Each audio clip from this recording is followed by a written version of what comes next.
कौन कहता है कि एक म्यान में दो तलवारें नहीं समा सकती। आदमी में समझ होनी चाहिए, रुपेश ने दिल ही दिल में कहा। फिर उसने अर्चना के सुंदर मुखड़े की ओर ताका और उसके बाद उसकी नज़रें अपनी पत्नी शिखा के चेहरे पर पड़ी। शिखा अपनी प्लेट में धीरे धीरे उंगलियां चला रही थी।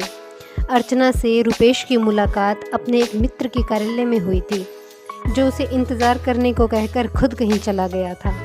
1-1.5 घंटे की बातचीत के बाद अर्चना और रुपेश में इतनी घनिष्ठता हो गई कि रुपेश को अर्चना के बगैर रहना कठिन होने लगा था।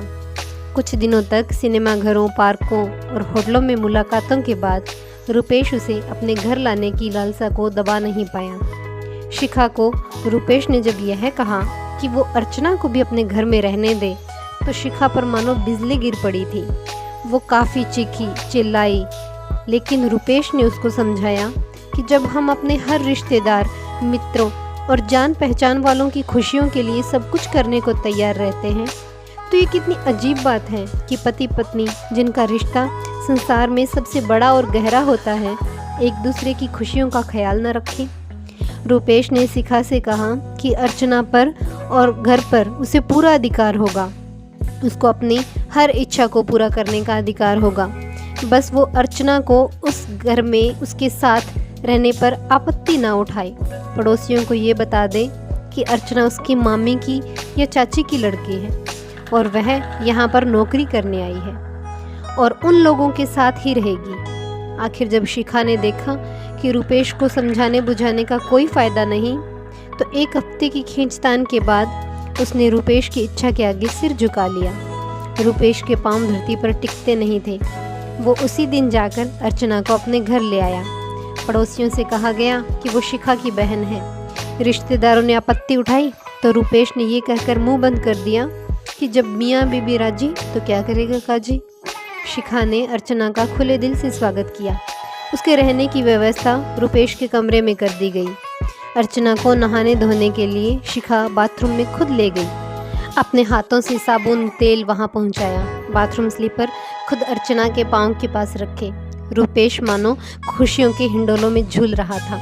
नहाने के बाद नाश्ते की मेज़ पर बड़े आग्रह के साथ शिखा ने अर्चना को खिलाया पिलाया। शिखा से ऐसे बर्ताव की आशा रुपेश को कभी नहीं थी। रुपेश मन ही मन मुस्कुरा रहा था और अपने सुंदर जीवन की कल्पना में डूब रहा था।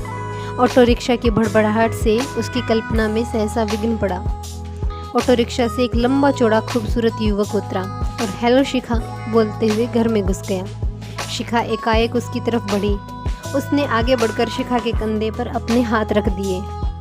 रुपेश भैया, जरा ऑटो रिक्शा से सामान तो उतार लाना, उस नवयुवक ने रुपेश की तरफ मुंह फेर कर कहा। कुछ ना समझते हुए भी रुपेश ने ऑटो रिक्शे वाले को उस नवयुवक का सामान अंदर रखवाया और उसे पैसे दिए। शिखा और वह युवक सोफे पर पास पास बैठकर बातों में मगन थे, जैसे ज़िंदगी भर की सारी बातें आज ही ख़त्म करके दम लेंगे। आपकी तारीफ़? रुपेश ने शिखा से पूछा। शिखा थोड़ा सा मुस्कुराई और शर्म से सिमट सिकुड़ कर फिर बोली, यह संजय है। तुम्हें शायद याद होगा, एक बार तुम्हारे बहुत ज़ोर देने पर मैंने स्वीकार किया था कि शादी से पहले मैं भी किसी से प्यार करती थी। मेरी अधूरी प्रेम कहानी का हीरो यही है। रुपेश को झटका सा लगा। उसकी आंखें फैल गई।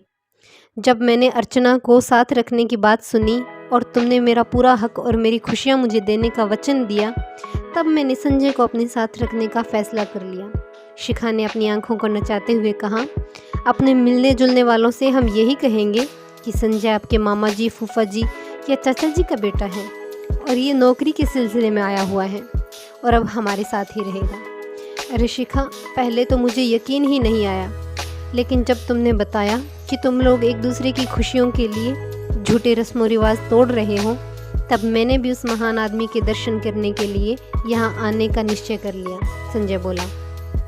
अब तुम इनसे खुद ही पूछ लो। शिखा ने संजय की तरफ देखा और फिर पति की ओर घूम गई। है ना, यही बात है ना? आप मेरी खुशियों के आगे दीवार तो नहीं बनोगे? प्यार की जिस प्यास से मैं आज तक तड़पती रही हूँ, अब उसे बुझाने में आप मेरा पूरा सहयोग दोगे ना? हाँ। रुपेश आगे कुछ नहीं बोल सका। तुम थके हारे आए हो, आओ नहा लो ताकि थकावट दूर हो जाए। बाथरूम किधर है? संजय ने पूछा। जाइए, इनको बाथरूम बताइए, शिखा ने कहा। और हाँ, तौलिया और साबुन रख दीजिएगा। रुपेश ने तौलिया और साबुन हाथ में ले लिया और बाथरूम की ओर मुड़ा। संजय उसके पीछे पीछे चल पड़ा। अरे हाँ, ये बाथरूम स्लीपर भी साथ ले जाइए। शिखा ने संजय का ब्रीफ केस खोलकर उसमें से बाथरूम स्लीपर निकाले। संजय बाथरूम से स्लीपर लेने के लिए पलटा। अरे नहीं, आप चलिए, ये लेकर आ जाएंगे। शिखा ने बाथरूम स्लीपर रुपेश की ओर बढ़ा दिए। रुपेश ने कंधे उचकाए और फिर बाथरूम स्लीपर पकड़कर आगे बढ़ गया। ये क्या मजाक है? रुपेश ने शिखा से कमरे में लौटते ही कहा। कैसा मजाक? क्या आप संजय का यहाँ आना आपको अच्छा नहीं लगा? मैं आपकी खुशी के लिए अर्चना की दिल से सेवा कर रही हूँ। आप मेरी खुशी के लिए माथे पर बल मत डालिए। कहीं ऐसा ना हो कि संजय के दिल को चोट पहुँचे, वो बहुत भावुक है, शिखा ने कहा। रुपेश मन ही मन ताव खाए कंधे हिलाकर रह गया। अब ऐसा कीजिए, दोपहर के खाने के लिए कुछ सब्जी वगैरह लेते आइए। आप डिब्बों में बंद सब्जी ले आइए। रुपेश ने अर्चना की तरफ देखा। यदि अर्चना आराम करना चाहती है तो आराम करे, या आपके साथ जाना चाहती है तो बाजार घूम आए। मैं रसोई की तैयारी करती हूँ। नहीं, अर्चना यही रहेगी, रुपेश ने जल्दी से कहा। रुपेश ताव खाते हुए बाजार की ओर जा रहा था। उसके घर में उसकी पत्नी उससे किसी से जूते उठवाए, ये कहाँ तक ठीक था। शिखा ने यदि अर्चना के लिए तौलिया, साबुन, स्लीपर बाथरूम तक पहुँचा दिए तो अपनी खुशी से उसने उसे मजबूर तो नहीं किया था। संजय को बुलाने से पहले वो उससे पूछ तो लेती, सलाह तो कर लेनी चाहिए थी। और अब नौकर की तरह थैला थमाकर उसे बाजार की ओर ठेल दिया। ये ठीक है कि शिखा को उस घर में पूरा हक देने का वादा किया था, मगर एक दूसरे की बेइज्जती करने का तो अधिकार नहीं है। रात को खाने के बाद कॉफ़ी का दौर चला। वो चारों बैठक में बैठे थे। संजय अपने चुटकुलों से सबको हंसाता रहा। क्या बात है रुपेश, तुम कुछ बोल नहीं रहे हो? अर्चना ने रुपेश के करीब से रखते हुए कहा। मैं तो कहता हूँ रुपेश जी, यदि सब लोग आपकी तरह समझदार हो जाए तो प्रेम के कारण होने वाली सारी समस्याएं ही समाप्त हो सकती है, संजय ने कहा। और प्रेम में निराश होकर आत्महत्या भी कोई नहीं करेगा, अर्चना बोली। मानव जाति को कितना बड़ा सुझाव दिया है रुपेश जी ने, शिखा ने कहा। मगर पहले तो तुम अड़ियल घोड़े की तरह दुलत्तियाँ झाड़ रही थी, मरने मारने की धमकियाँ दे रही थी, रुपेश ने शिखा की ओर देखते हुए कहा। तब मैं तुम्हारे दिल की गहराई नाप नहीं पाई थी। अच्छा भाई, तुम दिल की गहराइयाँ नापो, मैं तो नींद की गहराइयों में उतरने चला। संजय उठ खड़ा हुआ। शिखा, सोने का कमरा किधर है? ये बाएं वाला कमरा इनका है और दाएं वाला हमारा। अच्छा भाई, गुड नाइट। स्लीपिंग गाउन सरकाता हुआ संजय दाईं ओर के कमरे की ओर बढ़ गया। रुपेश अनमना सा कुर्सी पर बैठा रहा। अब सो जाइए, 1 बजने को है, मुझे तो नींद आ रही है, शिखा ऊन के गोलों में सलाइयाँ खोजती हुई बोली। शिखा ने स्वेटर और ऊन के गोलों को कार्निस पर टिकाकर अंगड़ाई ली, रुपेश की तरफ देखा और पलट गई सोने वाले कमरे की ओर। रुक जाओ शिखा। रुपेश तड़प कर शिखा और कमरे के बीच बाहें फैलाकर खड़ा हो गए। बेशर्मी की हद होती है शिखा। बेशर्मी? कैसी बेशर्मी? रुपेश, तुमने मुझे जो हक दिया है मैं उसी का इस्तेमाल कर रही हूँ। हट जाओ, मेरी सालों से मुरझाई हुई खुशियों के बीच दीवार मत बनो। मुझे खुशियों का रास्ता दिखाकर मेरी राह में कांटे ना बिछाओ। अपने पति के सामने ऐसा कदम उठाते हुए तुझे डर नहीं लगता? शर्म नहीं आती? डर शर्म आपसे? क्यों? ये तो बराबरी का सौदा है। रात काफ़ी हो चुकी है, सो जाइए, आपका कमरा उधर है। शिखा ने बाएं कमरे की ओर इशारा किया। छोड़िए मेरा रास्ता। बेशरम, मैंने सपने में भी नहीं सोचा था कि तुम इतनी गिर सकती हो। तुम्हारी इस हरकत से एक पति के दिल पर क्या गुजर सकती है, ये तुमने कभी सोचा है? रुपेश की आंखें क्रोध से जल उठी। मर्द जब दूसरी पत्नी ब्याह कर लाता है तब क्या पहली पत्नी के दिल में उठने वाली चीखों के शोर को सुनता है?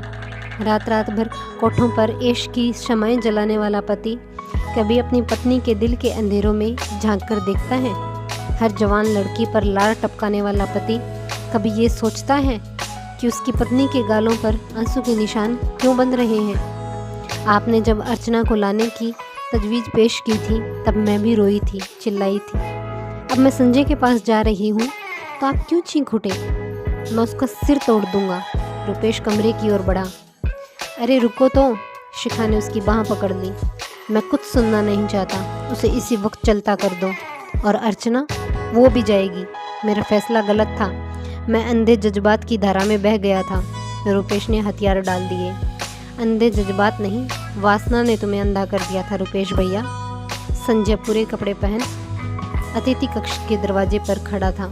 ये नितिन है, हमारे शहर के माने हुए कलाकार और भैया के जिगरी दोस्त। जब मैंने भैया को आपकी अर्चना के साथ रहने की ज़िद के बारे में लिखा, तब उन्होंने नितिन की सहायता से ये सारा नाटक रचवाया। शिखा ने सारी बात समझाते हुए कहा। ओह, रुपेश ने एक लंबी सांस ली और धम से सोफे पर बैठ गया। कहानी कैसी लगी है कमेंट करके ज़रूर बताइएगा और प्लीज़ प्लीज़ प्लीज़ मेरे चैनल को सब्सक्राइब करना मत भूलिएगा। Thank you.